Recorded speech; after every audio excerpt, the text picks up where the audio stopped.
comply with this blockade. Any vessel heading to the Zionist entity may be subject to targeting. For this reason, we advise all international companies, as well as all countries, not to engage with the Zionist entity. The objective of these operations is to put pressure aimed at deterring the Zionist entity from continuing its military actions, whether against our brothers in Palestine or in Lebanon. Muhammad al-Bukaiti ati iki cyemezo cyo gufunga umuhora wa Bab al-Mandeb bagifashe kugira ngo dushyigikire abavandimwe bacu bo muri Liban ndetse n'abo muri Palestine na Gaza. Ubu rero turahamagarira ibihugu byose gukurikiza amabwiriza yose twashyizeho ndetse n'amasosiyete yose n'amakampani afite amato kwirinda gukorana n'abanyagitugu bo muri Israel. The Bab el-Mandeb Strait is a strategically important waterway and therefore represents a significant source of leverage for Yemen. We are using it to pursue what we consider moral objectives, namely deterring the aggression of the Zionist entity against our brothers in Palestine as well as in Lebanon. On the other hand, the aggressor countries, namely the United States and the United Kingdom, along with their regional allies, were the first to use maritime blockades as a weapon, whether against Yemen, Iran, or previously against Syria. Therefore, we consider our military operations in the Red Sea, which target the Zionist entity and impose a blockade on it, to be legitimate operations because they are intended to serve a moral purpose. Umuhora wa Bab el-Mandeb turabizi ko ufite uruhare ndetse ukaba unakomeye mu bucuruzi bw'isi yose ucamo ibikomoka kuri peteroli. Niyo mpamvu ubu ngubu amato yose yo muri Israel, amato yo muri Leta Zunze Ubumwe za Amerika ndetse n'ayo mu Bongereza atemerewe guca muri uyu muhora.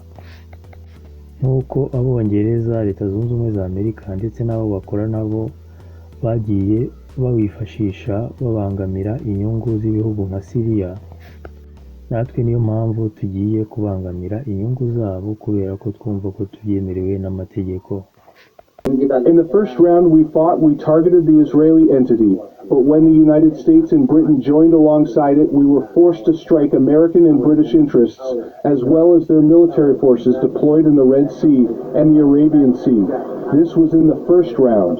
In the second round, we committed to targeting only the Israeli entity until the United States entered the battlefield line, which led us into direct confrontation with it, and it ended with a bilateral agreement between Yemen and the United States. Therefore, we are serious in implementing our warnings and threats, and also sincere that we will not target anyone except the Israeli entity unless a country stands alongside it.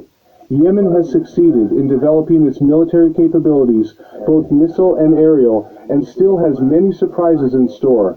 Therefore, we advise the Americans to pressure the Israeli entity to stop its aggression against Palestine and Lebanon, and to implement a ceasefire that includes all fronts.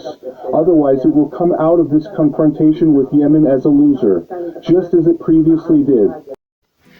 Umuvugizi w'Abahuti Muhammad al-Bayet ati Leta Zunze Ubumwe za Amerika zigomba gutegeka Israel kureka kugaba ibitero muri Palestine ndetse no muri Libani, kubera ko barabizi igihe bari intambara muri Gaza, bari gukora jenoside muri Gaza, twibasiriye inyungu za Israel mu mazi, mu nyanja itukura, biza kuba ngombwa ko Amerika ibyivangamo, dutangira kwibasira ibikorwa ndetse n'inyungu za Israel ndetse n'Abongereza, utiyogeye na Leta Zunze Ubumwe za Amerika mu nyanja itukura.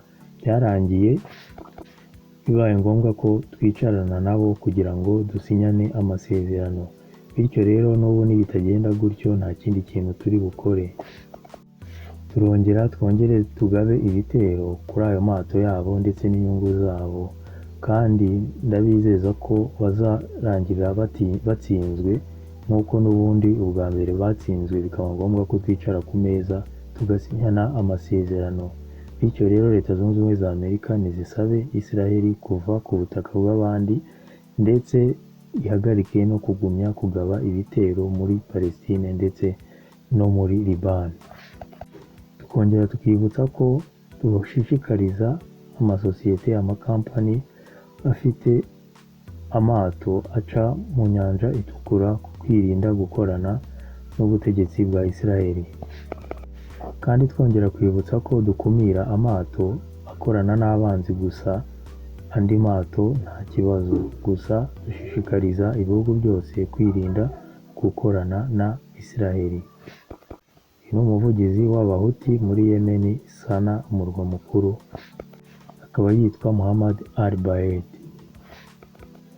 Ni nyuma y'aho ejo ku munsi w'ejo umuyobozi w'Abahuti yagiye imbere y'itangazamakuru avuga ko ubwato bwose bufite aho buhuriye na Israel butemerewe guca mu murwa wa Bab al-Mandeb, akaba ari mu nyanja itukura, kandi n'ubundi bwato buzakorana n'umwanzi ari we Israel bwose buzajya buhita buraswa.